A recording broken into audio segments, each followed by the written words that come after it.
Hey, what's up, everybody? Welcome back to Nerd Enthusiast Poker podcast and video. Make sure that you check out our sponsors. We have an official sponsor, the Slot Squad. You can check them out, theslotsquad.com. We have a Twitch channel. We also have all the exclusive signups for all the legal states in the United States right now, including Michigan that just went live recently. Buddy. You can sign up there. You get free deposit bonus, all great stuff. Theslotsquad.com. Check them out. Stop by. Let us know what you think. All right, so let's talk about the Wire Act. This is kind of like a little, I don't want to say history review, but just to kind of give an idea what the Wire Act is, what's happening today, why it's kind of news in the moment. Okay, so first off, Wire Act comes into play in 1961. I've read about this pretty extensively. Now, I don't quote me on everything, but this is pretty much what's going on. 1950s, mobs, mafia, organized crime in general is just like rising. So the Kennedys are, I think, John F. Kennedy's the Attorney General at the time, and they're trying to develop a way how to, start arresting these guys because they're moving under the laws and getting away with murder. So basically, what was happening was, they're running a lot of stuff, obviously, prostitution, drugs, and things. Sports betting. But sports betting was one of their big ways of making money. Yep. So at the time, what they were doing was they were calling in bets different places. Now, if I'm in this town and I call and make a bet to your town, or we get caught doing it, or I walk into a bar and I make a bet and I'm an undercover cop and I make an arrest, boom, you're in trouble. But what was happening was they were going places like Cuba and places out of the country and different places around the country, and they were making phone calls and saying, hey, I'm placing my bet. Pretty much calling into a casino saying, hey, I want to place a bet, but they had to. The Wire Act prevented them from doing that, and it forced them to actually physically place the bet at the establishment that was regulated. Yeah, so it made it illegal for you to call across state lines to make a bet. It became a Wire Act, a federal law. It became a federal, so it was a way to get some of these mobsters and stuff caught up. Now, flash forward, this is obviously done pre-internet and pre-online poker and everything. Flash forward, the government says, whoa, when all of a sudden online casinos start happening, online lotteries start happening, online sports betting, they say, whoa, you can't cross state lines to play online against somebody else. That's like illegal. And that's where all the laws and stuff started becoming very gray, and no one had a direct answer. Even the federal government didn't have an answer for it. Yeah, because, these things were written before internet was involved. So it was like, wait a sec, this is a different animal. How does 2 + 2 = 4 here? It really didn't, which is how a lot of these offshore internet companies like PokerStars, Party Poker were able to function including US players before Black Friday hit. Because what I understand, it wasn't illegal for us to play on the sites. No. It was illegal for these companies, like you said previously, for them to make the deposits and withdrawals. It was on the company. So it was actually illegal for the company to do it, but it wasn't illegal for the player to do it. So does that make sense? No. But do laws make sense all the time? No. And so that was kind of the issue. You could play and you could put money in, but they weren't allowed to take the money. Yeah, they weren't. Yeah, exactly. It was this, loophole, gray areas, stuff that was going on with all of it.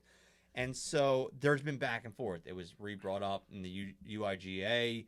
And then just recently, the last couple of years, it was brought back, and it was kind of fighting because now all of a sudden you also have, if you're familiar with Powerball and Mega Mill, they are combined jackpots from people over different states.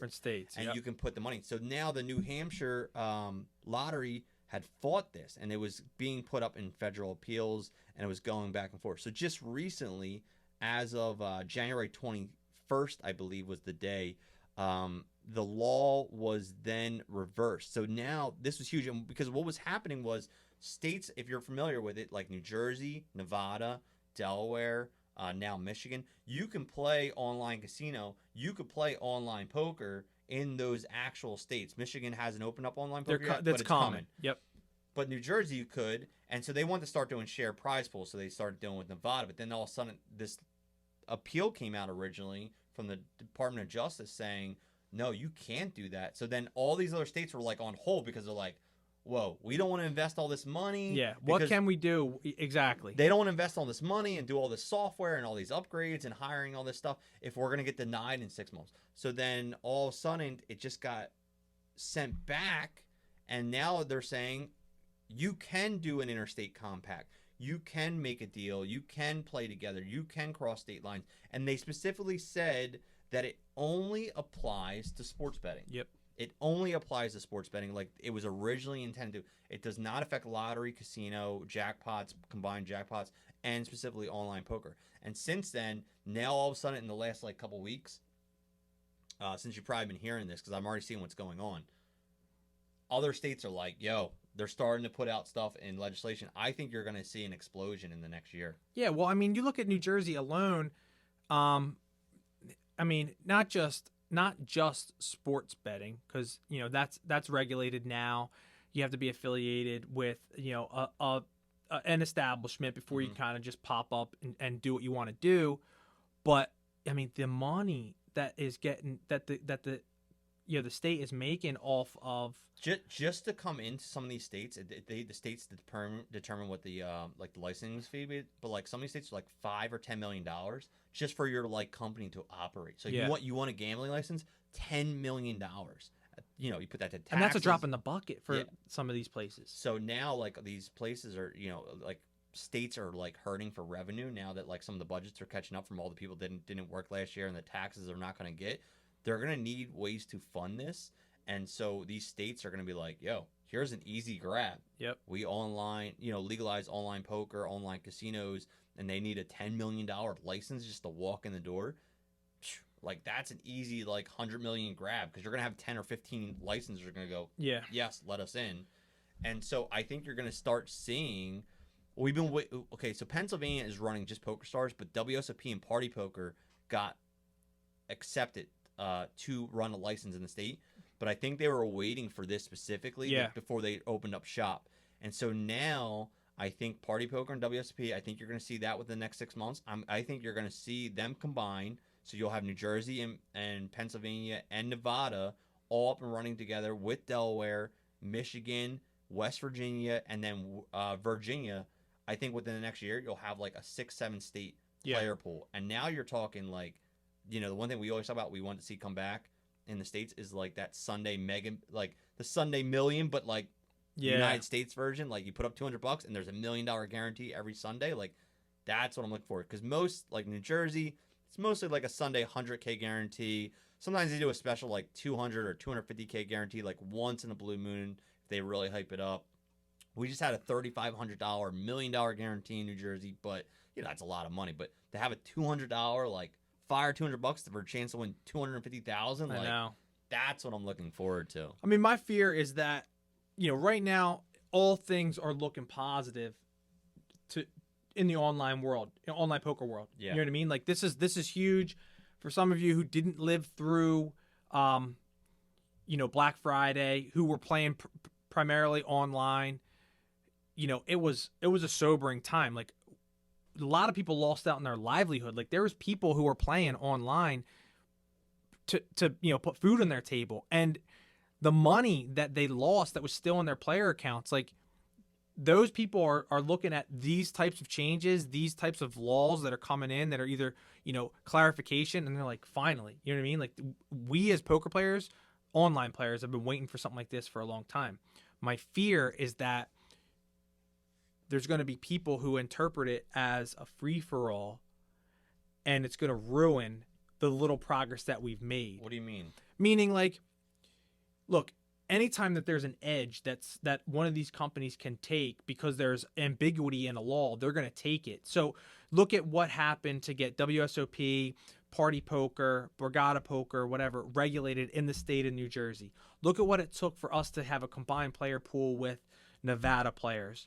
My fear is that one of these companies is going to do something because there's this new change, and they're like, you know what? We don't have to go through that process anymore, and it's going to set everything back because, this might help, like, get rid of some of that gray, but there's still a ton of questions that need to be answered. But some people might look at this as like a huge loophole to be like, well, what are you talking about? This says it doesn't violate the Wire Act, so why can't I go back to operating the way I was operating prior to, 2011, 2006.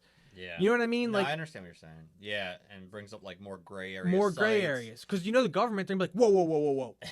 All right, never mind. Shut it down. Shut it down. And I mean, we gotta hope that Like, just do things the right way. You know what I mean? We gotta hope that happens and doesn't ruin it again, because I think we've already started seeing the reboom happening in the states that are regulated. Like, the numbers were just going through the roof this last year, which shows a couple things. One, people still want to play poker. People still want to play online.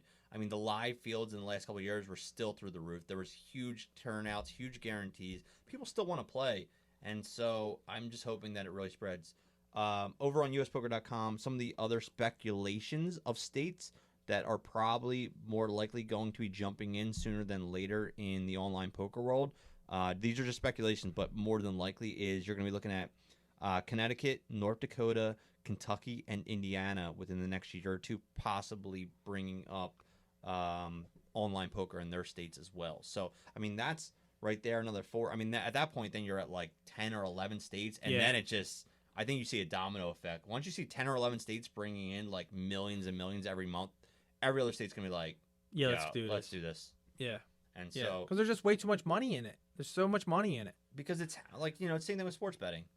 People were like shocked when like, oh my God, New Jersey's bringing in $1 billion a month. It's like, who was not shocked by that? Because seriously, Sal down at the quarter shop was making 100 G's every week. Like, Sal, let me get 100 on Kansas City, and let me get a pound of that rum. Let me get that Romano cheese. Yeah. Let me get a little bit of the mozzarella, and let's get into some of this. No, like, that's what was happening. And so people were like surprised, like, oh my God, New Jersey brought in $1 billion. Like, anyone from New Jersey was not surprised, because we all knew it was happening behind closed doors at the local deli. Yep. So now it's just actually being regulated, and the state's actually making the money, and people are like, oh my God, like, yeah, it was happening. So it's being regulated and controlled. And I think, there's good and bad of obviously gambling and promoting gambling and everything like that. There's the good, the bad. But here's what's good about it, in my opinion, is that you can set limits.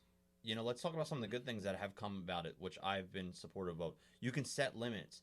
You can't, unless you're actually in the casino and you sign up for a credit or something, like, you can't really just get credit on the spot, where like local Joe down the street gives you as much credit as you can until you can't pay anymore. And now you got juice running. Yeah. Now you got dudes showing up at your house. You know what I mean? Yep. You don't got to worry about that shady element. No. You know what I mean? And the other thing, you got to put the money up front. If you're going to bet on these sites, you got to have the money. You got to have the money to do it. There's no credit. Yeah. Well, I mean, there is, but there's no. Yeah, like, I know what you're saying. Unlimited credit. Like, all right, I'm gonna double down, put 50 G's this week, and just see what happens. Like, dude, and you know what's funny? Like, I know somebody who had a problem. Well, I don't say they had a problem, but they needed regulation. Mm-hmm. And they contacted one of the companies that offers online poker and pretty much said, like, hey, listen, I need you to, like, pretty much not allow me to play for a little bit because I'm just losing too much money. You can do self-exclusion. Yo, and no lie, like, after this person's kind of gotten their like, well, I don't want to say their life together, because they didn't have like a gambling problem. They just realized they were blowing through money, went back to try and get, like, hey, I'm good now. Can I come back? They're like, nah. No. Wow. So, like, I don't want to say, like, they're stopping, this person from playing, but look, if you realize there's people out there that have, like, legitimate gambling issues, like 1-800-GAMBLER too. Yeah, by the way, 1-800-GAMBLER if you do need help, for real. You know what I mean? So like, they're taking it seriously. They don't want to be the example of allowing someone who has a problem gamble their life away, and then they get brought up in the the nightly news because they let this degenerate back in, and now he's jumping off Caesars. You know what I mean? Like, and so I've put in place for myself, like, when I'm doing especially when I'm doing the bankroll management, which I've talked about before for the New Year's resolutions and stuff, I put caps on stuff. So, like, I can only deposit $500 a day or $1,000 a day. I can only play $700 a day. So I don't, like, go, okay, you know what? I'm down $300 today. I'm going to take a shot at 215, or, I'm saying, like, I'm going to fire 3 bullets into this event. And then I blow through a third of my, 1K to 10K bankroll in a day. So because you're on tilt. I use the limits, and you can change them every 24 hours, every week. So they make it, like, pretty easy to do that, which is, I think it's great. Yeah, I think if they stick to that, they won't have an issue. Like, if they stick to the product that they have and they're not looking to just break the bank, like these online, companies, I don't see why there'd be so much, why would there be such a big fight put up from the federal government? You know what I mean? Yeah. Like, so we'll see. All right, so that's what we got, guys, for this episode of the Nerd Enthusiast, blah, blah, blah, blah, blah, blah, blah. blah, Nerd blah, Enthusiast Poker Podcast. Yeah, make sure to check us out on our social media. We also have other podcasts. We have a wrestling podcast. We have a video game podcast on Nerd Enthusiast brand. We're going to be looking to have more stuff, maybe movies, possibly a Disney podcast, like a whole bunch of different music, hopefully at some all point. kinds of stuff. But you can check us out Twitter, TikTok, Instagram. Check us out. Make sure you're watching all our episodes for the special secret words that we're giving away in the audio podcast for your free giveaways that we're doing now pretty much every month, and also giveaways on Twitter. Make sure that you also check out our exclusive sponsor, the Slot Squad.com. Free sign-up bonus, especially if you're in Michigan, because we have all the new sign-up bonuses on there. The slotsquad.com. We'll put a link down below in the description. So thanks for hanging out with Brian and me, and we'll see you on the next one. See you next time, guys. Thanks. Later. See you.